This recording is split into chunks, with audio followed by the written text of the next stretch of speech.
Good morning and welcome back to my channel M S ফ্যামিলিতে। তোমরা সবাই আশা করি খুব ভালো আছো, আমিও ভালো আছি। তো এখানে যেটা দেখতে পাচ্ছ সেটা হচ্ছে সকালের ব্রেকফাস্ট, আর ব্রেকফাস্টটা হচ্ছে সোমনাথের জন্য। তো এটা হচ্ছে ছোলা সিদ্ধ, তার সাথে ফল রয়েছে, আর ওদিকে রয়েছে কাঠবাদাম। আসলে সোমনাথকে বলেছিলাম রাত্রিবেলা ছোলা ভিজিয়ে রাখতে, তো ও ছোলাটা ভিজিয়ে রেখেছিল। আমি আর মেয়েও খেয়েছি, আর ও ওই বাদামগুলো, আলমন্ড বাদাম, ওই বাদামগুলো আবার মেয়ের জন্য আমার জন্যও ভিজিয়েছিল, তো আমরাও খেয়েছি। ঠিক আছে। তারপরে দেখো বন্ধুরা, আজকে কিন্তু আমি মাছ কিনিনি, আজকে মাছ কিনেছে হচ্ছে আমার শাশুড়ি মা।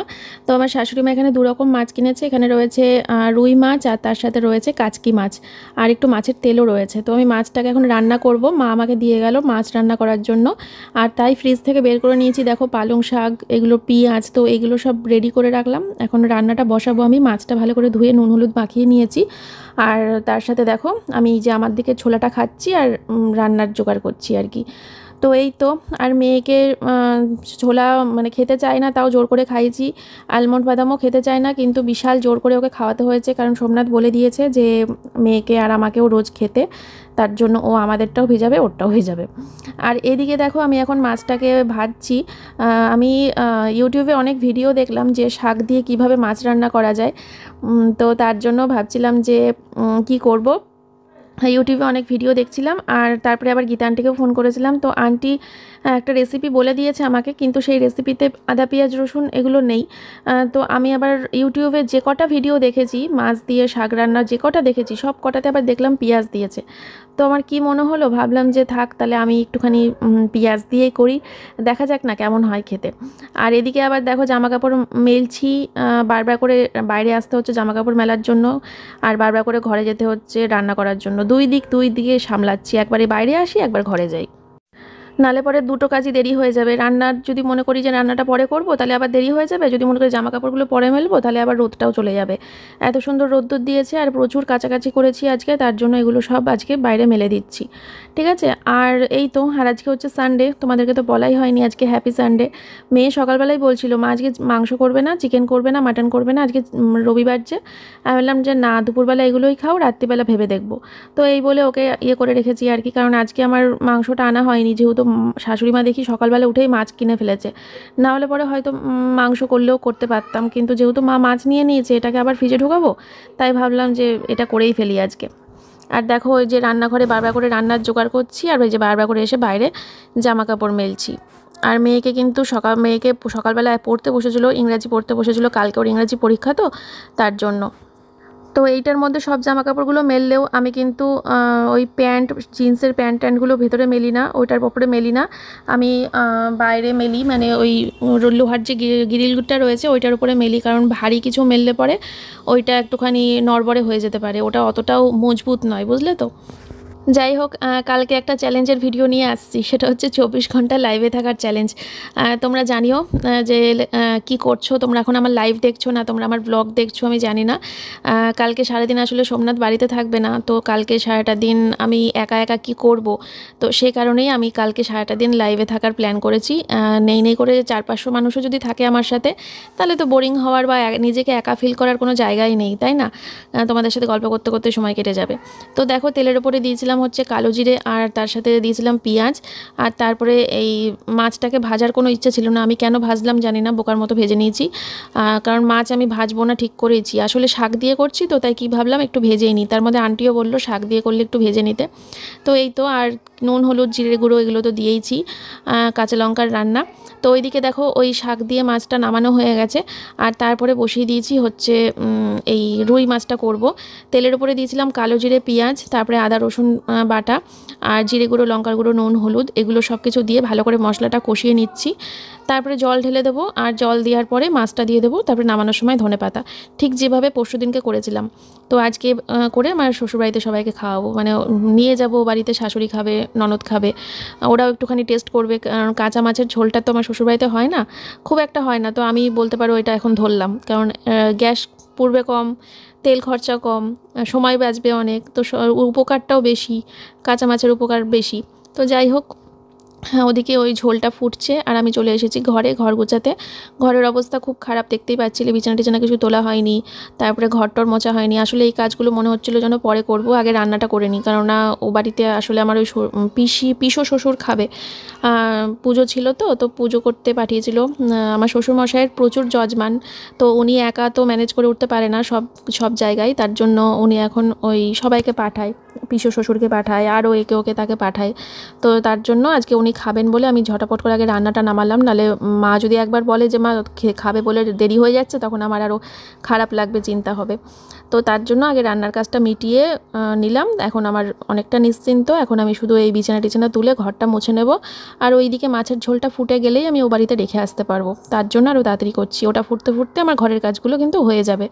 তো দেখতেই পেলে মেয়ে সকলে পড়েছে, বই খাতাগুলো গুছাইনি, এই ওর আগাগোড়ার স্বভাব। তো বই খাতাগুলো আমি গুছালাম, গুছিয়ে এখন ঘর ঝাড় দিচ্ছি। রান্নাঘর থেকে শুরু করি ঝাড় দেওয়া প্রত্যেক দিন। রান্নাঘর থেকে ঝাড় দিতে দিতে তারপরে চলে যাই ছোটো ঘরে, তারপরে ছোটো ঘর ঝাড় দেওয়া হয়ে গেলে বড় ঘর, তারপরে বারান্দা। তো এইভাবেই প্রতিদিন চলে আর কি আমার দৈনন্দিন কাজকর্ম। আর এখন তোমাদের সাথে আমি ভিডিওতে ভয়েস ওভার দিচ্ছি, এই যে আমার সামনে আরেকটা ফোন রয়েছে, লাইভে রয়েছি আমি। তো নেক্সট ডে আর কি ব্লগটা এডিট করতে বসলাম। এই দিনকে তো এডিট করা হয়ে ওঠেনি আমার দ্বারা, তার জন্য পরের দিনকে এডিট করতে বসেছি। আর অলরেডি আমি চ্যালেঞ্জের মধ্যেই রয়েছি, লাইভে থাকার চ্যালেঞ্জেই রয়েছি, ঠিক আছে। তো চলো বন্ধুরা, ওদিকে আমার মেয়ে পড়ে উঠে তারপরে তো খেলা করতে চলে গেছে। খেলা টেলা করে ওকে আমি ফোন করব, তারপরে ও বাড়িতে আসবে। আমি আমার কাজগুলো সেরে নিই, ঘরটা মুছে নিই, ঘরটা মোছা হয়ে গেলে তারপরে কাজকর্ম সেরে ওকে ফোন করব, দিয়ে আমি ওকে স্নান করিয়ে দেবো, ঠিক আছে। ততক্ষণ খেলছে, খেলুক, সকালে অনেকক্ষণ পড়েছে। আর বেশি মানে বকা দিয়ে লাভ নেই যে না খেলবি না, কালকে পরীক্ষা, কারণ অনেকক্ষণ পড়ে তারপরে ও খেলতে গেছে, ঠিক আছে। তো আমার ওদিকে ঝাড় দেওয়া কমপ্লিট, পুরো বাড়ি ঝাড়টার দিয়ে তারপরে হাত ধুয়ে চলে আসলাম তরকারিটা নামাতে। আমার কিন্তু মাছের ঝোলটা কমপ্লিট হয়ে গেছে। নামানোর সময় জাস্ট ধনেপাতা দেওয়ার জন্য মাঝখানে একবার এসেছিলাম, তো ধনেপাতাটা দেওয়া হয়ে গেছে। এবার এখন আমার মাছের ঝোলটা নামিয়ে এবার আমি তরকারিগুলো ও বাড়িতে রাখতে যাব। দেখো মাছের ঝোলটা কি অসাধারণ দেখতে হয়েছে, খেতেও কিন্তু খুব টেস্ট হয়েছিল, জানো তো, খুব ভালো হয়েছিল খেতে, সবাই খুব ভালো খেয়েছে। আর ওই কাঁচকি মাছ পালং শাক দিয়ে যেটা করলাম, ওটাও ভীষণ টেস্ট হয়েছিল, সবাই প্রচণ্ড ভালো খেয়েছে। আর আগে জানলে কাচকি মাছটা না ভেজেই মনে করে ফেললে ভালো হতো, কেননা কেমন যেন একটা মনে হলো না ভাজলেই ভালো হতো। শুধুমাত্র সমুদ্রের মাছ ভেজে করতে হয় রান্না, না করলেও হতো, না ভাজলেও হতো। আর এদিকে দেখো মাছের তেল ছিল, তো সেটা একটুখানি লঙ্কা দিয়ে নাড়াচাড়া করে নিচ্ছি, নুন হলুদ দিয়ে। পেঁয়াজ টিয়াজ দিইনি, কারণ কে খাবে, আমি আর আমার শাশুড়ি তো। ও ঠিক আছে, আমরা ওটাই ভীষণ ভালোবাসি, অত পেঁয়াজ টিয়াজ লাগে না আমাদের। তো সব কিছু নিয়ে বাড়িতে চলে এসেছি, আর ওদিকে সবার খাওয়া হয়ে গেছে, মানে শ্বশুরমশাই, আমার পিসো শ্বশুর, ওদের সবার খাওয়া হয়ে গেছে। এখন আমরা সবাই খেতে বসেছি। বন্ধুরা স্নান হয়ে গেছে, আর স্নান টান করে উঠে আসলাম। এখন আগেই তো খেয়ে নিয়েছি, তো এখন খেতে যাওয়ারও ব্যাপার নেই। এখন ভিডিওটা আপলোড দেব, মানে কি বলবো, কালকে রাতে তো ভিডিও এডিট করতে পারিনি, সকাল থেকে এত সংসারের কাজের চাপ ছিল, ভিডিও এডিট করতে পারিনি। স্নান করতে যাওয়ার আগে এডিটটা কমপ্লিট করে স্নান করতে গেছিলাম, যেহেতু গরম ভাত খাওয়ার সঙ্গে সঙ্গে স্নান করতে নেই, তাই ভাবলাম যে এক কাজ করি, এডিটটা করতে বসে যাই। তো খেয়ে উঠে এডিট করতে বসে গেছিলাম, তারপরে স্নান করে নিলাম। এই এখন স্নান করা হয়ে গেছে, এবার পুজো দিয়ে শোবো, আর শুয়ে শুয়ে ভিডিওটা পোস্ট করে দেবো, ঠিক আছে। তোমাদের সাথে তাহলে সন্ধ্যাবেলা করে ওবেলায় দেখা করতে আসি। এখন রেস্ট টাইম শুরু হচ্ছে, রাইট 4টে বাজে। চলো। তো বন্ধুরা এখন বাজে হচ্ছে সন্ধ্যে 6:30, আর ওই সোমনাথকে দুধ দিলাম, মেয়েকে দুধ দিলাম, ওরা দুধ খেলো। আর তারপরে মেয়ে এতক্ষণ পড়তে বসেছিল, পড়ার ছুটি হলো, ঠামের বাড়িতে গেল। আর সোমনাথ এখন বেরোবে, ও যাবে হচ্ছে একটু কুরিয়ার অফিসে কাজ আছে, ওষুধও কিনবে, তারপরে ফেস ওয়াশ শেষ হয়ে গেছে, বিস্কুট শেষ হয়ে গেছে, এগুলো একাই করবে বলে বেরোচ্ছিল, আমাকে রেখে যাচ্ছিল, বলছিল তুমি শুয়ে শুয়ে টিভি দেখো, ওয়েব সিরিজ দেখো, আমি বাজারে কাজগুলো মিটিয়ে আসি। আমার না খুব বেরোতে ইচ্ছে করছে, একটু বাইরে হাওয়া বাতাসটা গায়ে লাগাতে ইচ্ছে করছে, ঠান্ডা হাওয়াটা পেতে ইচ্ছে করছে, অস্বস্তি করছে ঘরটার মধ্যে আমার। তো তার জন্য অনেক কষ্ট করে বলে রাজি করালাম, নিয়ে যাবেই না সেই। আমি বলছি ওয়েব সিরিজ, ওয়েব সিরিজ ফিরে এসেও ও আজকে ওয়েব সিরিজ দেখা হবে না, আজকে দেখা হবে না, আজকে কি এখন আর টানা কয়েকদিন দেখা হবে না, কারণ মেয়ের স্কুল, সকালবেলা স্কুল মানেই সকালবেলা উঠতে হবে, আর রাত জেগে ওয়েব সিরিজ দেখে সকালবেলা ওঠা অসম্ভব ব্যাপার, বেলা করে উঠতেও পারবো না, সকালে উঠতে হবে। তাই ওয়েব সিরিজ যদি সন্ধ্যেবেলা দেখা হয় হবে, নাহলে ওয়েব সিরিজ ক্যান্সেল করে দিতে হবে। তো দেখা যাক, যেদিনকে সন্ধ্যাবেলা ফাঁকা থাকবো দেখবো, রাত্রে আর দেখা যাবে না, অন্তত শুক্রবার পর্যন্ত। তারপরে শনি রবি স্কুল ছুটি, তখন দেখতে পাবো। যাই হোক, চলো আমি এখন একটু রেডি হয়ে নিই, যাই একটুখানি বাইরের হাওয়া বাতাসটা গায়ে লাগিয়ে আসি। বাবা, গায়ে অস্বস্তি করছে। চলো, তো আমি রেডি, আর এই যে সোয়েটার পরে নিয়েছি, বাইরে ঠান্ডা প্রচুর। আর হচ্ছে চশমাটা চেঞ্জ করার খুব দরকার, কিন্তু সোমনাথ বলছিল যে চাকদা, রানাঘাটের থেকে চাকদায় ভালো কি একটা কোম্পানির নাম বললো, যে ওই কোম্পানির থেকে চশমা নিলে পরে খুব টেকসই হবে, খুব ভালো হবে। তো তার জন্য দেখি, এখন ওয়েট করতে হবে, নাহলে আমার চশমাটা চেঞ্জ করা খুব দরকার। এটা বেশ ক বছর হলো, ডিজাইনটা বড্ড নষ্ট হয়ে গেছে, মানে কি বলে, রং উঠে গেছে, আর অনেক বছর হলো, তো আর ভাল লাগছে না। ঠিক আছে, চলো যাই, সোমনাথের কাজগুলো মিটাক, আমি চুপ করে বসে থাকি। তো সোমনাথের সাথে বেরিয়ে সবার আগে চলে আসলাম হচ্ছে কুরিয়ার অফিসে। আর কুরিয়ার অফিসে এসে তারপরে বসেই আছি, এখানে তো আমার কোনো কাজ নেই, আমার কাজ শুধু ওই অবধি, মানে ওই তোমাদের রিলস করা রিলসগুলো দেখানো তোমাদের, আর অর্ডারগুলো নেওয়া, আর অ্যাড্রেসগুলো শাড়ির মধ্যে ঢোকানো, ওই অবধি আমার কাজ। তারপরে আমার কোনো কাজ নেই। এই কুরিয়ার অফিসের সমস্ত A to Z দায়িত্ব কিন্তু সোমনাথই সামলায়, তো ওগুলো করছে, আমি চুপচাপ বসে আছি। তারপরে ওখান থেকে বেরিয়ে গেলাম হচ্ছে ধূপকাঠি কিনতে। আমার ধূপকাঠি শেষ হয়ে গেছিলো, তাই ধূপকাঠি নিলাম। তোমরা অনেকে কমেন্ট করছিলে মশা মারা ধূপকাঠি দিয়ে ঠাকুরকে দিচ্ছ।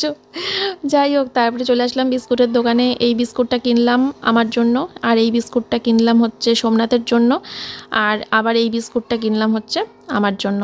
দু রকম বিস্কুট নিয়েছি, ঠিক আছে।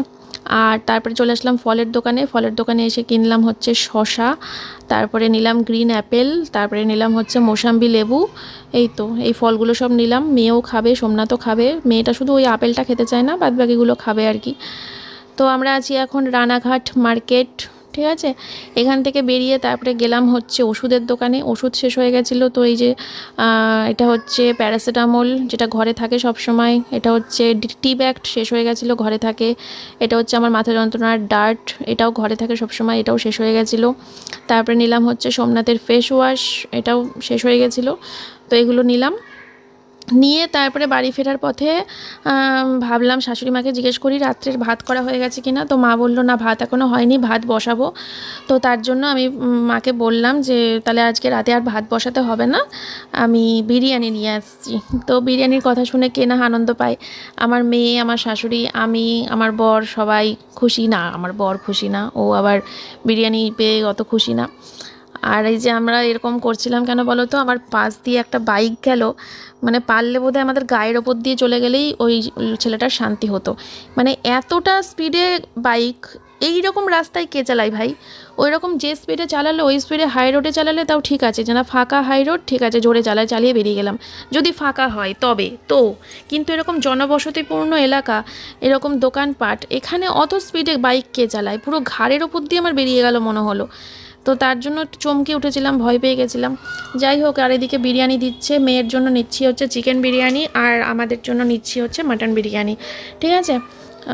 তো মেয়ে তো চিকেনটাই ভালোবাসে, তার জন্য। আর আমরা আছি এখন আমাদের রানাঘাটের সেরা বিরিয়ানি প্লাজা 1 নম্বরে, অবশ্যই বলবো, ওটাকে আমি 2 নম্বর করতে পারবো না। আর 2 নম্বরে করবো হচ্ছে এই ফুড প্লাজা, অসাধারণ ফুড প্লাজা। যাই হোক, তারপরে ওখান থেকে বেরিয়ে আসলাম হচ্ছে আজকে বহুদিন পর কাকিমার বাড়িতে আসলাম, কাকিমার হাতে একটু চা খেতে। তো সোমনাথ বাইরে বসে আছে বন্ধুদের সাথে, আমি ঘরে বসে চা খাচ্ছি। আর চা খেয়ে তারপরে চলে আসলাম বাড়িতে এসে তারপরে এখন বিরিয়ানি নিয়ে বসেছি। দেখেছো তো আমার পাতটার অবস্থা, দেখো, যে যেমন পাচ্ছে চাপাচ্ছে। ওদিক থেকে শাশুড়ি মা চাপালো, ওদিক থেকে সোমনাথ চাপালো। কে খাবে এত? এ তো সব অর্ধেক খাবো, আর সব রেখে দিতে হবে, কালকে হয়ে যাবে। কালকে গরম করব, কালকে হয়ে যাবে, কালকে আর তাহলে রান্নাবান্না করতে হবে না। এমনিও মাছের ঝোলটা থেকে যাবে, মাছের ঝোলটা যা বাঁচবে, মাছের ঝোলটা কালকেও হয়ে যাবে, আবার বিরিয়ানিও থেকে যাবে। তো বন্ধুরা, শুয়ে পড়লাম, খাওয়া দাওয়া করে এসেছি। খেতে যাওয়ার আগে বিছানাটা করে গেছিলাম, জাস্ট এখন শোবো, ঠিক আছে। তো ওরা সব ব্রাশ করছে, ব্রাশ টাশ করে এসে শুয়ে পড়বে। আর আজকের ভিডিওটা তাহলে এখানেই শেষ করছি। সবাই ভালো থেকো, সুস্থ থেকো।